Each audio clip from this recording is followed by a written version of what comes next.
El Salvador, along with more than 450 miles of powerful new wall. We restored American strength at home and American leadership abroad. The world respects us again. Please don't lose that respect. We reclaimed our sovereignty by standing up for America at the United Nations and withdrawing from the one-sided global deals that never served our interest. And NATO countries are now paying hundreds of billions of dollars more than when I arrived just a few years ago. It was very unfair. We were paying the cost for the world. Now the world is helping us. And perhaps most importantly of all, with nearly $3 trillion, we fully rebuilt the American military, all made in the USA. We launched the first new branch of the United States Armed Forces in 75 years, the Space Force. And last spring, I stood at Kennedy Space Center in Florida and watched as American astronauts returned to space on American rockets for the first time in many, many years. We revitalized our alliances and rallied the nations of the world to stand up to China like never before. We obliterated the ISIS caliphate and ended the wretched life of its founder and leader, al-Baghdadi. We stood up to the oppressive Iranian regime and killed the world's top terrorist, Iranian butcher Qasem Soleimani. We recognized Jerusalem as the capital of Israel and recognized Israeli sovereignty over the Golan Heights. As a result of our bold diplomacy and principled realism, we achieved a series of historic peace deals in the Middle East. Nobody believed it could happen. The Abraham Accords opened the doors to a future of peace and harmony, not violence and bloodshed. It is the dawn of a new Middle East, and we are bringing our soldiers home. I am especially proud to be the first president in decades who has started no new wars. Above all, we have reasserted the sacred idea that in America, the government answers to the people. Our guiding light, our North Star, our unwavering conviction has been that we are here to serve the noble, everyday citizens of America. Our allegiance is not to the special interests, corporations, or global entities. It's to our children, our citizens, and to our nation itself. As president, my top priority, my constant concern has always been the best interests of American workers and American families. I did not seek the easiest course. By far, it was actually the most difficult. I did not seek the path that would get the least criticism. I took on the tough battles, the hardest fights, the most difficult choices, because that's what you elected me to do. Your needs were my first and last unyielding focus. This, I hope, will be our greatest legacy. Together, we put the American people back in charge of our country. We restored self-government. We restored the idea that in America, no one is forgotten because everyone matters and everyone has a voice. We fought for the principle that every citizen is entitled to equal dignity, equal treatment, and equal rights, because we are all made equal by God. Everyone is entitled to be treated with respect, to have their voice heard, and to have their government listen. You are loyal to your country, and my administration was always loyal to you. We worked to build a country in which every citizen could find a great job and support their wonderful families. We fought for the communities where every American could be safe and schools where every child could learn. We promoted a culture where our laws would be upheld, our heroes honored, our history preserved, and law-abiding citizens are never taken for granted. Americans should take tremendous satisfaction in all that we have achieved together. It's incredible.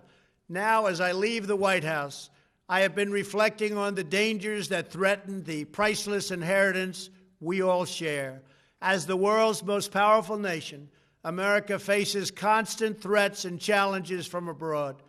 But the greatest danger we face is a loss of confidence in ourselves, a loss of confidence in our national greatness. A nation is only as strong as its spirit. We are only as dynamic as our pride. We are only as vibrant as the faith that beats in the hearts of our people. No nation can long thrive that loses faith in its own values, history, and heroes, for these are the very sources of our unity and our vitality. What has always allowed America to prevail and triumph over the great challenges of the past has been an unyielding and unashamed conviction in the nobility of our country and its unique purpose in history. We must never lose this conviction. We must never forsake our belief in America. The key to national greatness lies in sustaining and instilling our shared national identity. That means focusing on what we have in common, the heritage that we all share. At the center of this heritage is also a robust belief in free expression, free speech, and open debate.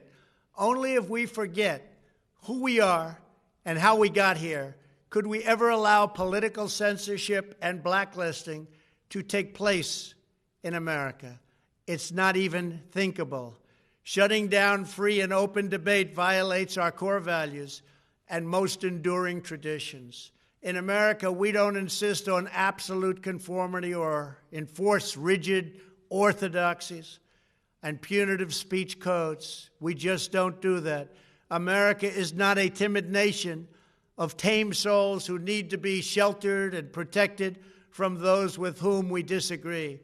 That's not who we are. It will never be who we are.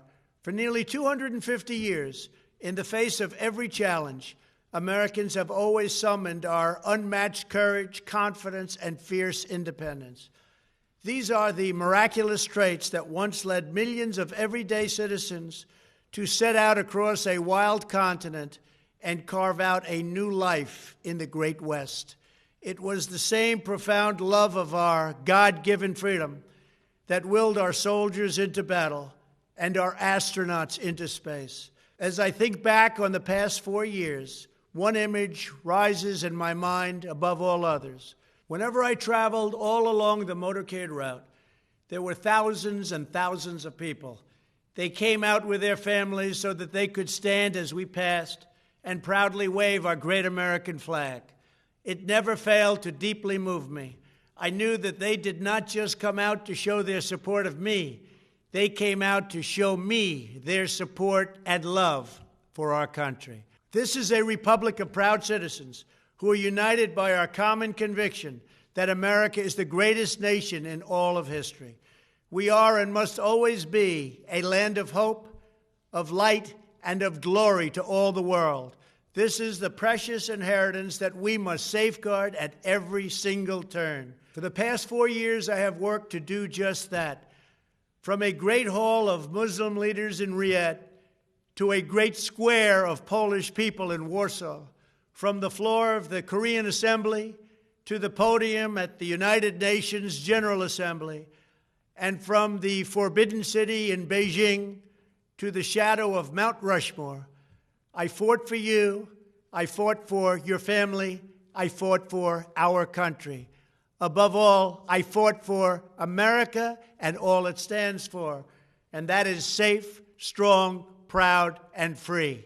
Now, as I prepare to hand power over to a new administration at noon on Wednesday, I want you to know that the movement we started is only just beginning. There's never been anything like it. The belief that a nation must serve its citizens will not dwindle, but instead only grow stronger by the day. As long as the American people hold in their hearts deep and devoted love of country, then there is nothing that this nation cannot achieve. Our communities will flourish, our people will be prosperous, our traditions will be cherished, our faith will be strong, and our future will be brighter than ever before. I go from this majestic place with a loyal and joyful heart, an optimistic spirit, and a supreme confidence that for our country and for our children, the best is yet to come. Thank you and farewell. God bless you. God bless the United States of America.